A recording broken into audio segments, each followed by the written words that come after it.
Hello बच्चों, welcome to Aadhaar coaching classes. Myself Shashi अमोदिया।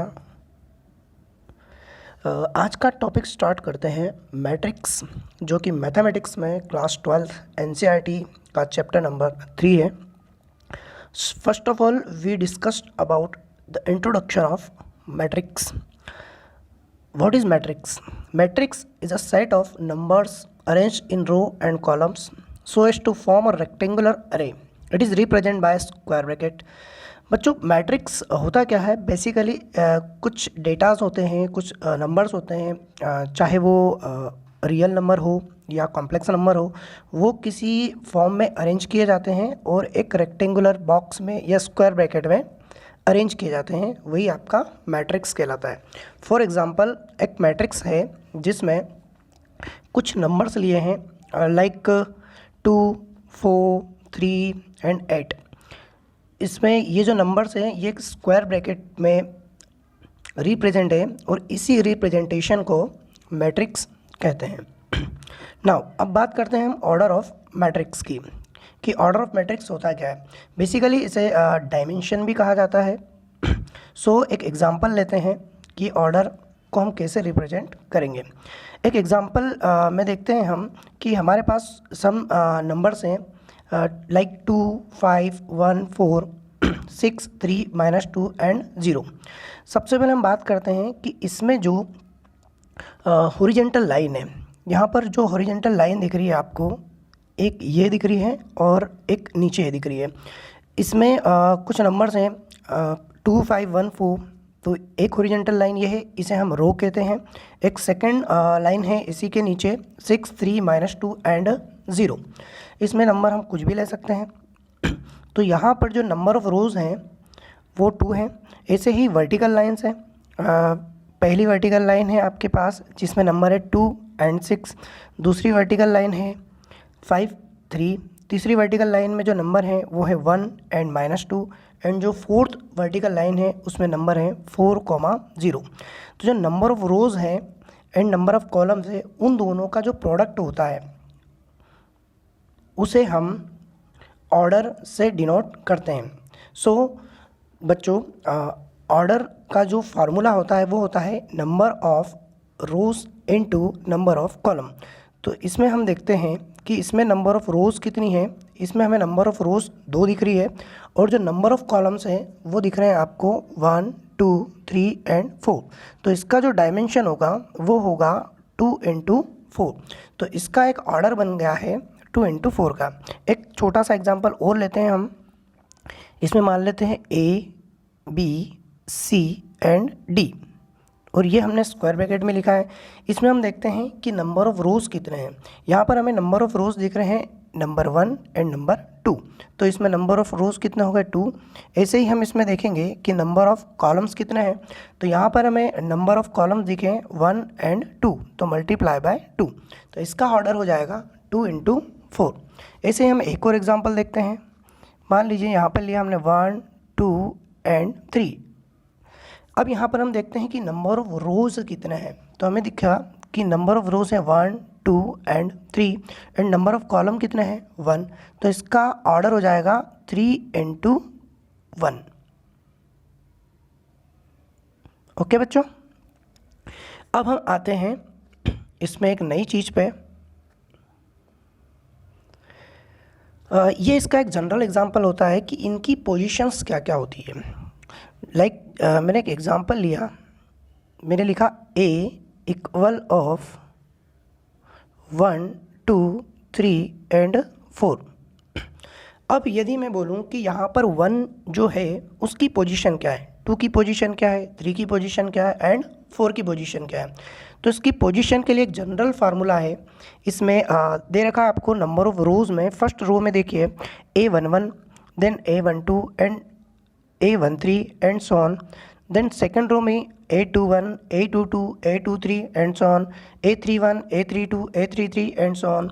यहाँ पर एक जनरल फार्मूला है AIJ. जो नंबर ऑफ़ रो है उसे हम I से डिनोट करेंगे और जो नंबर ऑफ़ कॉलम्स हैं उसे हम J से डिनोट करेंगे. तो यहाँ पर हमने जो एग्जांपल लिया है 1, 2 3 एंड 4। तो 1 की पोजीशन यहाँ पर होगी कि नंबर ऑफ रो कौन से नंबर पर ये है और कौन से कॉलम पर है। तो यदि हम 1 की बात करें तो 1 किस पोजीशन पर होगा, यहाँ पर हम इसे लिखेंगे A बाय द फार्मूला।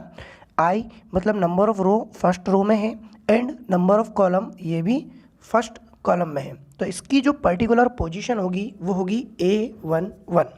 ऐसे ही हम यदि 2 की पोजीशन देखें तो हम लिखेंगे 2 इक्वल ऑफ A। ये जो 2 है ये फर्स्ट रो में है तो हम लिखेंगे फर्स्ट रो, एंड जो इसका कॉलम है एक first column and second column, तो ये है सेकंड कॉलम में, तो इसकी पोजीशन हो जाएगी A12।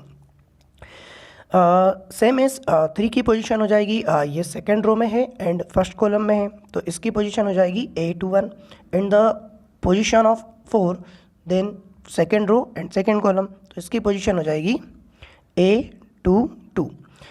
इसी प्रकार से ये हमने एक जनरल फार्मूला यूज़ किया है, इसमें AIJ हमें याद रखना है। AIJ से हम किसी भी नंबर की पोजीशन निकाल सकते हैं। मैट्रिक्स में जितने भी मैट्रिक्स होते हैं उन्हें हम कैपिटल लेटर से डिनोट करते हैं। जैसे यदि हमने लिखा 1 2 3 एंड 4 तो ये इसे हम कैपिटल A B C किसी भी अल्फ़ाबेटिकल लेटर से हम इसे डिनोट कर सकते हैं। अब बात आती है बच्चों कि how many types of matrices. तो अब हम बात करते हैं टाइप्स ऑफ मैट्राइसेस। तो यहाँ पर डिफरेंट टाइप्स के मैट्राइसेस हैं, उन सब की अलग अलग पोजीशंस होती है, like column matrix, row matrix, square matrix, diagonal matrix, scalar matrix, identity matrix, zero matrix या null matrix, upper triangular matrix and lower triangular matrix. One by one हम इसे डिस्क्राइब करते हैं। तो सबसे पहले बात आती है कॉलम मैट्रिक्स। कॉलम मैट्रिक्स में हमें बस इतना याद रखना है कि इसमें नंबर ऑफ कॉलम ओनली 1 होना चाहिए, नंबर ऑफ रोज कितनी भी हो, नो डाउट। तो एक एग्जांपल है यहाँ पर A इक्वल ऑफ 1 2 एंड 3। इसमें देखो कि नंबर ऑफ कॉलम्स कितनी है, यहाँ पर हमें दिख रही है number of column only single है एंड नंबर ऑफ रोज यहाँ पर है 1 2 एंड 3। तो यहाँ पर इसका जो ऑर्डर होगा वो होगा 3 into 1। तो हमने यहाँ पर कैसे इसे याद किया कि कॉलम मैट्रिक्स में only and only single column होना चाहिए, नंबर ऑफ रो कितनी भी हो कोई दिक्कत नहीं है। ऐसे ही एग्जांपल नंबर 2 देखते हैं। B इक्वल ऑफ मैट्रिक्स में लिखा है हमने ओनली 3 में नंबर ऑफ रो कितनी है 1 एंड नंबर ऑफ कॉलम भी कितने हैं 1। तो इसका जो ऑर्डर हुआ वो हुआ 1 into 1 और ये भी आपका कॉलम मैट्रिक्स का एक एग्जांपल है। अब आगे चलते हैं हम रो मैट्रिक्स पे। रो मैट्रिक्स सिमिलर है कॉलम मैट्रिक्स के। कॉलम मैट्रिक्स में सिंगल कॉलम होना चाहिए, ऐसे ही रो मैट्रिक्स में सिंगल रो होना चाहिए। कॉलम में कितने भी एलिमेंट हो कोई प्रॉब्लम नहीं है। तो यहाँ पर एक एग्जांपल लेते हैं। यहाँ पर आपको एग्जांपल शो हो रहा है कि कॉलम मैट्रिक्स में रो मैट्रिक्स में एक मैट्रिक्स में 1 2 3 एक सिंगल रो में अरेंज है। यहाँ पर नंबर ऑफ रो एक है, सिंगल है एंड कॉलम कितने हैं 1 2 एंड 3। तो इसका ऑर्डर हो जाएगा 1 into 3। तो ये आपका रो मैट्रिक्स का एग्जांपल हो गया। ऐसे एक और एग्जांपल देखते हैं। B इक्वल ऑफ 1 जो है वो उसका ऑर्डर हो जाएगा 1 into 1 क्योंकि उसमें एक ही रो है और एक सिंगल ही कॉलम है, तो इसका ऑर्डर हो गया 1 into 1। ये हो गया आपका रो मैट्रिक्स। अब हम आगे चलते हैं स्क्वायर मैट्रिक्स। स्क्वायर मैट्रिक्स बहुत ही ज़्यादा इम्पोर्टेंट है। स्क्वायर मैट्रिक्स में आपको बस ये याद रखना है कि जितनी नंबर ऑफ रो होंगी उतने ही नंबर ऑफ कॉलम्स होना चाहिए। एग्जाम्पल शो है A इक्वल ऑफ -2 4 3 एंड 4। इसमें देखिए नंबर ऑफ रोज कितने हैं, तो यहाँ पर आपको नंबर ऑफ रोज शो हो रहे हैं 2 1 and 2 and number of columns कितने हैं 2। तो इसका जो ऑर्डर होगा वो होगा 2 into 2। एक और एग्जांपल देखते हैं हम। B equal of only single 1। इसमें नंबर ऑफ रोज कितना है 1 है, नंबर ऑफ कॉलम्स कितना है 1 है। तो इसका मतलब number of rose and number of column equal हुए तो ये आपका स्क्वायर मैट्रिक्स होगा। ऐसे एक और एग्जांपल देखते हैं। C equal of 1 2 3 4 5 6 7 8 and 9। यहाँ पर देखिए आप, नंबर ऑफ रोज कितने हैं 1 2 3, नंबर ऑफ कॉलम्स कितने हैं 1 2 3, तो इसका डायमेंशन या ऑर्डर हो जाएगा 3 इंटू 3। ये भी एक स्क्वायर एग्जाम्पल, स्क्वायर मैट्रिक्स का एग्जाम्पल है। समझ में आया बच्चों? आइए चलते हैं अब हम आगे डायगोनल मैट्रिक्स पे। डायगोनल मैट्रिक्स बेसिकली एक जो उसके डायगोनल्स फॉर्म में जितने भी एलिमेंट होंगे, केवल और केवल वही एलिमेंट में कुछ ना कुछ वैल्यू होगी, बाकी सारे एलिमेंट्स जीरो होंगे। बस आपको ये याद रखना है कि diagonal matrix always a square matrix, वो स्क्वायर मैट्रिक्स होना चाहिए। लाइक 3 इंटू 3 का ऑर्डर हो, 2 इंटू 2 का ऑर्डर हो, 1 इंटू 1 का ऑर्डर हो, वो सभी डायगोनल मैट्रिक्स ही होंगे। बट उसके जो डायगोनल प्लेस पर जो भी वैल्यू होगी वो होना चाहिए आपकी कुछ ना कुछ पर्टिकुलर वैल्यू, जीरो नहीं होना चाहिए। और उस डायगोनल फॉर्म के बाद जितने भी एलिमेंट्स होंगे वो सभी के सभी आपके जीरो होना चाहिए। लाइक एग्जांपल देखते हैं हम, ए इक्वल ऑफ 1, यहाँ पर एक सिंगल रो और सिंगल कॉलम है, 1 इंटू 1 है, इसका मतलब ये स्क्वायर मैट्रिक्स है। और यदि ये स्क्वायर मैट्रिक्स है तो ये डायगोनल मैट्रिक्स है। सेम एक और एग्जांपल है यहाँ पर, b इक्वल ऑफ 1 0 0 0 2 0 0 0 3। यदि हम इसके डायगोनल की बात करें तो यहाँ पर इसके डायगोनल प्लेस पर 1 2 3 एलिमेंट्स हैं, बाकी इनको छोड़कर ऑल एलिमेंट्स जीरो है। इसका मतलब ये डायगोनल मैट्रिक्स ही है। अब हम आगे चलते हैं स्केलर मैट्रिक्स। स्केलर मैट्रिक्स भी, स्केलर मैट्रिक्स को हम डायगोनल मैट्रिक्स बोल सकते हैं। क्यों? क्योंकि डायगोनल की प्लेस पर ही ऑल एलिमेंट्स होंगे, बाकी सारे एलिमेंट्स आपके जीरो होंगे। सेम यहाँ पर भी, बट स्केलर मैट्रिक्स एक डिफरेंट है। इसमें जितने भी एलिमेंट होंगे डायगोनल प्लेस पर वो ऑल एलिमेंट्स सेम होना चाहिए। लाइक एग्जांपल देखते हैं, ए इक्वल ऑफ 3 0 0 0 3 0 एंड 0 0 3। यहाँ पर हम देखते हैं कि इसके डायगोनल प्लेस पर जो तीन एलिमेंट है 3 3 3 स्केलर है। लाइक यहाँ पर हम 2 2 2 भी ले सकते थे, 5 5 5 भी ले सकते थे। एलिमेंट कुछ भी हो बट सेम होना चाहिए। यदि तीनों एलिमेंट सेम हैं डायगोनल की प्लेस पर तो वो स्केलर मैट्रिक्स होंगे। यहाँ पर भी हमने एक चीज़ देखी कि scalar matrix should be a square matrix, ये भी एक स्क्वायर मैट्रिक्स होना चाहिए। आइए आगे चलते हैं हम नेक्स्ट टाइप पर, जीरो मैट्रिक्स। जीरो मैट्रिक्स को हम नल मैट्रिक्स भी बोल सकते हैं। जीरो मैट्रिक्स बेसिकली होता है कि इसमें सारे के सारे एलिमेंट जीरो होते हैं। जीरो मैट्रिक्स रेक्टेंगल मैट्रिक्स भी हो सकता है एंड स्क्वायर मैट्रिक्स भी हो सकता है। फर्स्ट एग्जांपल में हम देखें तो हमारे पास जो जीरो के पोजीशंस हैं एलिमेंट्स में, उसमें number of zeros number of rows आपको 2 दिख रही है तो हमने 2 लिखा, और नंबर ऑफ़ कॉलम्स कितना है 3 तो हमने 3 लिखा। तो इसका बेसिकली जो ऑर्डर है वो है 2 इंटू 3, और अगर ये 2 इंटू 3 है तो ये रेक्टेंगल मैट्रिक्स हुआ। ऐसे ही यदि हम सेकेंड एग्जाम्पल की बात करें तो B is a zero matrix of order 1 into 1। इसमें एक जीरो है, जीरो में आपको number of row and number of zero same मिल रहे हैं, इसका मतलब ये स्क्वायर मैट्रिक्स भी हो सकता है। बस आपको ये याद रखना है कि इसके all elements should be zero. Okay, अब आगे चलते हैं हम यूनिट मैट्रिक्स। यूनिट मैट्रिक्स में हमेशा इसका ऑर्डर 1 इंटू 1 होना चाहिए। इसका मतलब मैट्रिक्स में only and only single element होना चाहिए, वही आपका यूनिट मैट्रिक्स होता है। तो unit matrix is only 1 element. A is for example A equal of A दे रखा है, एक सिंगल एलिमेंट है, इसका ऑर्डर 1 इंटू 1 है, यूनिट मैट्रिक्स होगा। दूसरा एग्जांपल देखिए, इसमें 0 है, ये भी आपका एक यूनिट मैट्रिक्स हो सकता है, बट ये यूनिट मैट्रिक्स में न आकर के ये पहले ज़ीरो मैट्रिक्स होगा। क्यों? क्योंकि इसका जो एक एलिमेंट है वो ओनली एंड ओनली ज़ीरो है।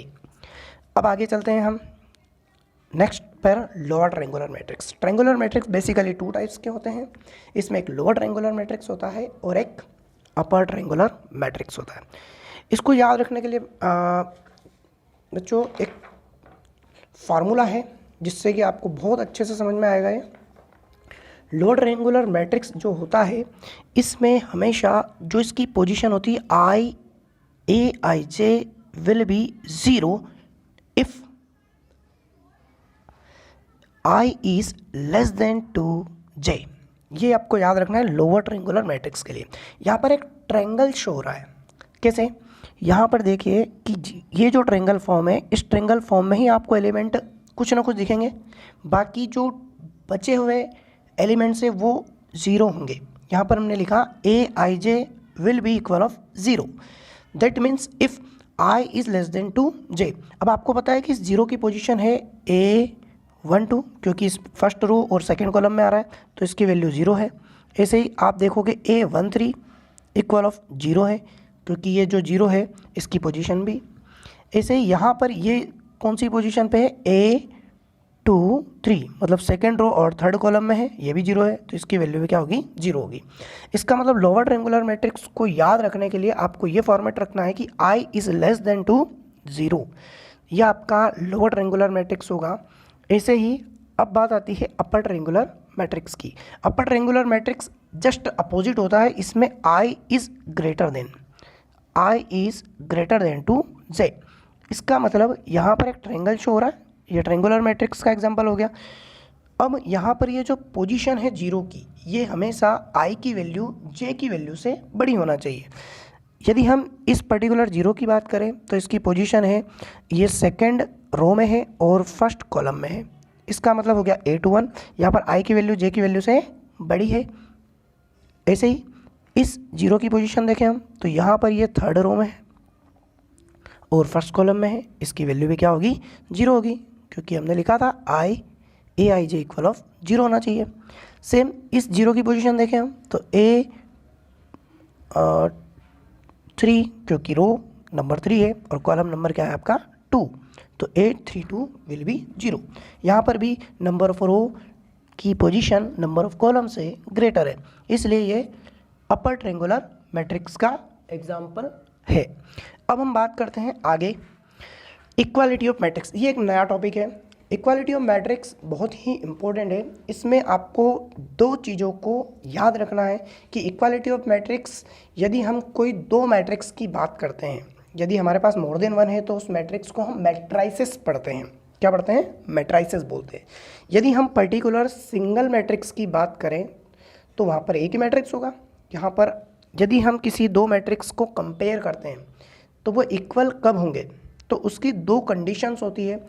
फर्स्ट कंडीशन होती है कि उनके जो ऑर्डर होंगे वो हमेशा सेम होना चाहिए। तो यहाँ पर हम देखते हैं कि यदि ये दोनों जो आपको एग्जाम्पल दे रखा है एक, उसमें पहले वाले मैट्रिक्स का ऑर्डर 2 × 2 है, ऐसे ही सेकंड वाले मैट्रिक्स का ऑर्डर जो है वो भी 2 × 2 है और दोनों के बीच में इक्वल का साइन है।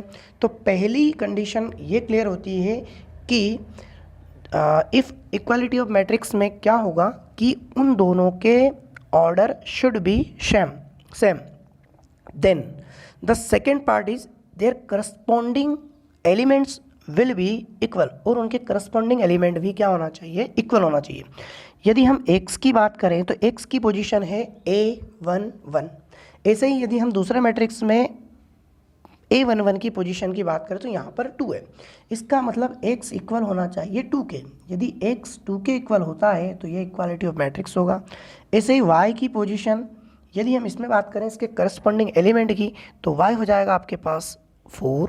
ऐसे ही w विल बी 7 होना चाहिए एंड z विल बी 8 होना चाहिए। यदि इक्वल हो गए तो ये हो जाएंगे इक्वालिटी ऑफ मैट्रिक्स। आया बच्चों समझ में? चलो अब हम आते हैं operation on matrix. It's very important topic. सबसे पहले हम बात करते हैं एडिशन की। एडिशन में यदि हम कोई दो मैट्राइसेस को ऐड करते हैं तो उनके करस्पॉन्डिंग एलिमेंट ही ऐड होते हैं। यहाँ पर देखते हैं हम कि यहाँ पर A1 है, A1 first row first column में, और यहाँ पर A2 है फर्स्ट रो फर्स्ट कॉलम में, तो ये इसी के साथ ऐड होगा। तो यहाँ पर हमने लिखा A1 + A2 क्यों? क्योंकि दोनों मैट्रिक्स के बीच में प्लस का साइन है और हम यहाँ पर एडिशन प्रॉपर्टी को देख रहे हैं। ऐसे ही यहाँ पर B1 है फर्स्ट रो सेकंड कॉलम और यहाँ पर भी फर्स्ट रो सेकंड कॉलम है B2, तो B1 किससे ऐड हो जाएगा? B2 से, तो यहाँ पर लिखा हमने B1 plus B2। Same C1 plus C2 हो जाएगा और लास्ट में हो जाएगा D1 प्लस D2। तो ये है आपका एडिशन ऑफ मैट्रिक्स से, बहुत ही सिंपल है, उनके करस्पॉन्डिंग एलिमेंट को हमें प्लस करना है। अब आगे चलते हैं हम मैट्रिक्स सब्ट्रैक्शन। सब्ट्रैक्शन भी सेम है, जहाँ पर हमने प्लस लिखा था एडिशन में, वहाँ पर हम माइनस लिखेंगे, उनके करस्पॉन्डिंग एलिमेंट को सब्ट्रैक्ट करना है। तो यहाँ पर देखिए आप दो मैट्रिक्स आपको शो है, A1 माइनस A2 हो जाएगा, B1 minus B2, C1 minus C3 and D1 minus D2। ये प्रॉपर्टी है मैट्रिक्स सब्ट्रैक्शन की। अब आगे चलते हैं हम last matrix multiplication. Matrix multiplication को बड़े ध्यान से देखिएगा। इसमें यदि हम किसी भी दो मैट्रिक्स को मल्टीप्लाई करते हैं तो फर्स्ट वाले मैट्रिक्स की रो चलेगी और सेकंड वाले मैट्रिक्स के कॉलम का मल्टीप्लाई होगा। इसका मतलब क्या हुआ कि यदि हम पर्टिकुलर इस एलिमेंट की बात करें, फर्स्ट मैट्रिक्स के फर्स्ट रो और फर्स्ट कॉलम के एलिमेंट की, यहाँ पर दे रखा है आपको A1। सेम यदि हम दूसरे मैट्रिक्स की बात करें तो इसका जो पहला एलिमेंट है वो है A2। तो यहाँ पर हम पहले मैट्रिक्स को रो के फॉर्म में चलाएंगे और सेकंड वाले मैट्रिक्स को कॉलम के फॉर्म में चलाएंगे। तो इन दोनों का मल्टीप्लाई करना है, तो हम लिखेंगे A1 A2 प्लस, अब हम इसके सेकंड वाले फर्स्ट वाले रो के सेकंड वाले एलिमेंट को लेना है B1 को, और सेकंड वाले मैट्रिक्स में फर्स्ट कॉलम के सेकंड वाले एलिमेंट को लेना है C2 को। तो यहाँ पर हम इसका मल्टीप्लाई करेंगे B1 C2। क्लियर हुई बात? चलो वापस से देखते हैं। फर्स्ट वाले ऑर्डर के फर्स्ट एलिमेंट को देखते हैं A1 और सेकंड वाले मैट्रिक्स में देखते हैं हम कॉलम को, उसके फर्स्ट एलिमेंट को। तो हम A1 का मल्टीप्लाई A2 में कर रहे हैं प्लस B1 का मल्टीप्लाई C2 में कर रहे हैं। अब आगे हम इसका मल्टीप्लाई करेंगे तो फर्स्ट वाले कॉलम का फर्स्ट वाले रो का सेकंड वाले कॉलम में मल्टीप्लाई करेंगे। तो यहाँ पर देखिए फर्स्ट वाला एलिमेंट है A1 और यहाँ पर है B2, तो हमने लिखा A1 B2 प्लस फिर हमने लिखा B1 और फिर हमने लिखा उसी के नीचे वाला D2, हमने लिखा D2। जब रो का दोनों कॉलम में मल्टीप्लाई हो जाता है तो हम सेकंड रो को मल्टीप्लाई करते हैं। अब हम बात करते हैं सेकंड कॉलम की। तो हम आते हैं यहाँ पर, देखते हैं हम सेकंड रो के फर्स्ट एलिमेंट को C1 और सेकंड मैट्रिक्स में फर्स्ट कॉलम के फर्स्ट एलिमेंट को, तो C1 A2, ये हो गया आपका C1 A2। फिर हम चलते हैं D1 और यहाँ पर आ जाएगा C2, तो ये हो गया आपका D1 C2। शो हो रहा है? ओके, आगे चलते हैं हम। अब हम इसके सेकंड कॉलम में भी मल्टीप्लाई करेंगे, तो ये हो जाएगा C1 B2 plus D1 D2। ऐसे हम मैट्रिक्स मल्टीप्लिकेशन को करते हैं। इसका मल्टीप्लिकेशन ऐसे ही होता है जब ये आपका एकदम क्लियर हो चुका है। अब हमने इसमें सारी प्रॉपर्टीज़ पढ़ी, इसके सारे टाइप्स पढ़े, इक्वालिटी ऑफ मैट्रिक्स पढ़ा। ओके, तो आज के लिए इतना ही। Thank you all of you, bye bye.